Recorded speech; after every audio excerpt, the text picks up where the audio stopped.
Okay, so what we're going to do now is we're going to replace our fuel filter. So this on the MD2030, this is the primary engine filter. So if you don't have anything else, that is basically the fuel filter on the engine.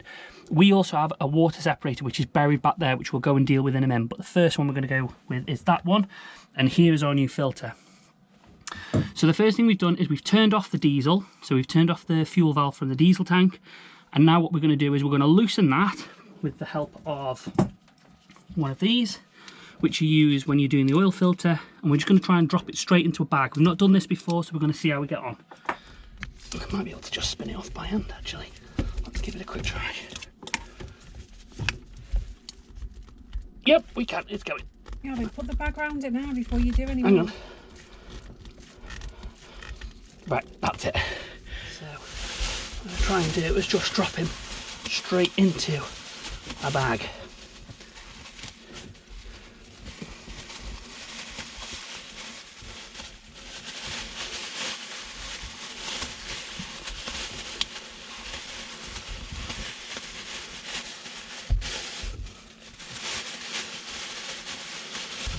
Okay.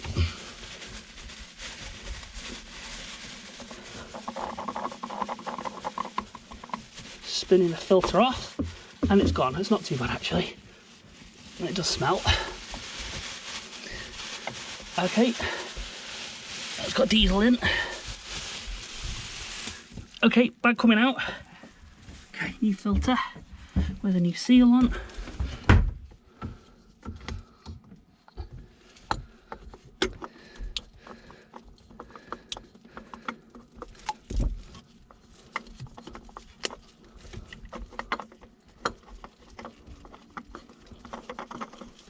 Spin that guy on.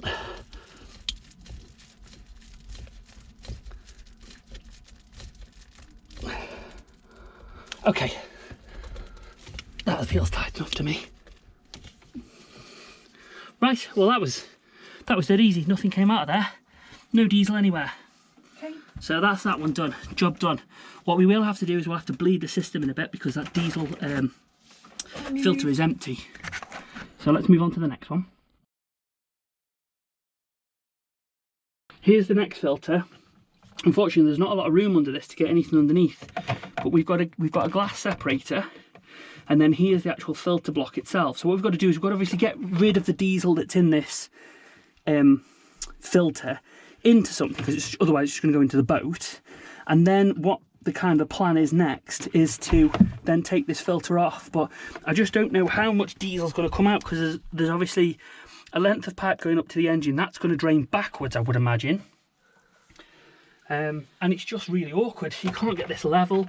I can't really feel the thing on the bottom of it. It's just a bit of a pain really. So just going to have a little bit of a play with this, and then I'm going to give it a go. So have a look at the colour of this. Now I thought that was actually pretty clear, but that isn't very good at all. That's thick. Now it's going now. It's starting to go. There's a little bit of water in there too. See that?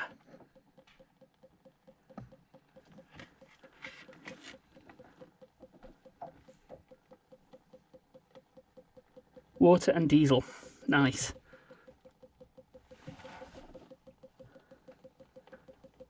So I think we need to check this a little bit more often actually.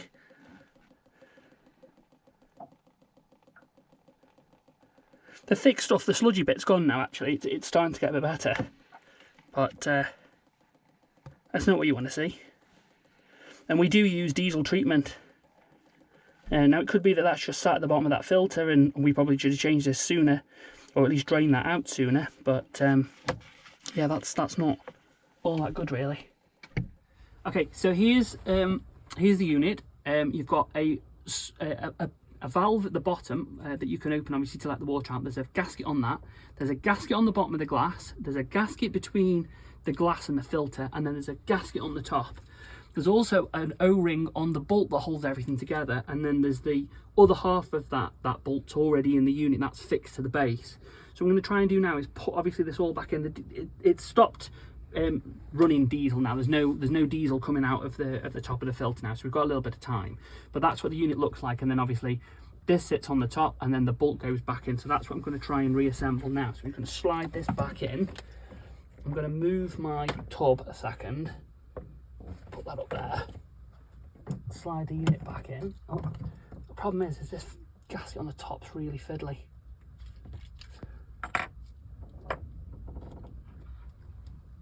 Don't like that one.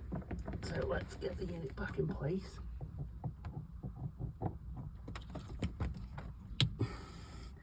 And then we need to try and drop the bolt in.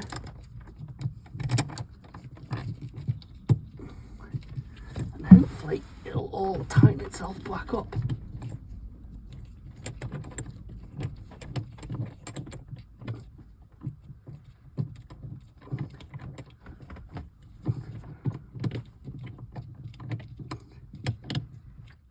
There we go.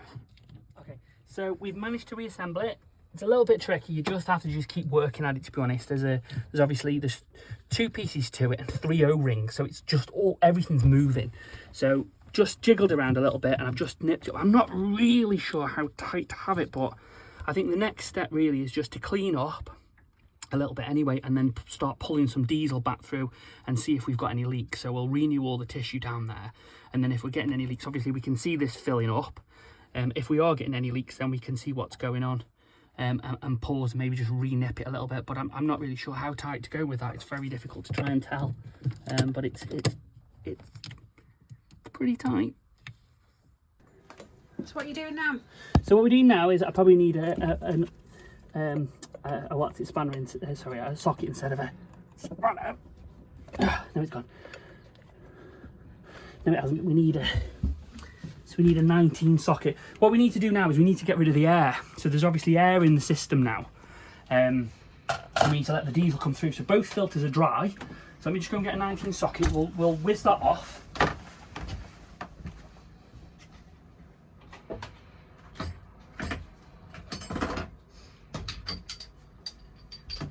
Get a 19 socket on it, whiz it off. And what we can do is there's actually a small pump on top of the by the side of the actual fuel pump. There's a small pump. So if we just undo this, oh, that's tight. That'll hopefully allow the back filter to fill. Can you see that? Can you see? Can you see diesel getting into there now? Can you see that? No. There's a little tiny bit of diesel filling into that filter. Okay, so what I'll do now is I will use the pump on the engine, which is just down the side here. There's a manual lift pump here, and you kind of pump it up and down like this. I don't know whether this works very well, but we'll give it a try. And it should then suck the air through. Yeah, it's filling, it's going now, look. Can you see?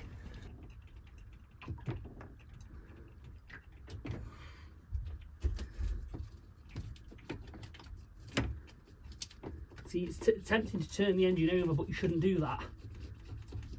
You need to get the diesel back in it. The only other thing I can do is put a pump on this and just suck some through that way. But I don't think that's going to work. You're full. Hey? The glass thing's full. Is it? Yeah. Right, well I'll have a bit of tissue up here, because if that's full, we'll start now drawing it up to the top. Now what should be happening now is it should be filling my filter. Is your filter full now? I think so, yeah. No leaks? Nothing coming out. And that's basically it. So little tiny stutter, but nothing major, and then just running smooth again. So unfortunately you can't hear me over the sound of the engine here, but what we basically did at this point was just check for leaks around both filters. When I've actually looked back in the video, it looks like the other filter's leaking, but it isn't. It's just the way the fuel comes into the top of the filter and then runs down the actual side of the glass. There was no leaks at all. As I say, the engine did a very, very tiny stutter before it started, and then it ran smooth after that, which is all to be expected. The nut on the top there, where the arrow is pointing to, is the nut that you undo to allow all of that air to escape. And obviously, once you see diesel at that point, you just nip that back up, and you pretty much guarantee that the engine's going to start at that point. And that's all you need to do. It's relatively a simple process. It's a little bit messy, but it's not a difficult job to do. We'll see you next time.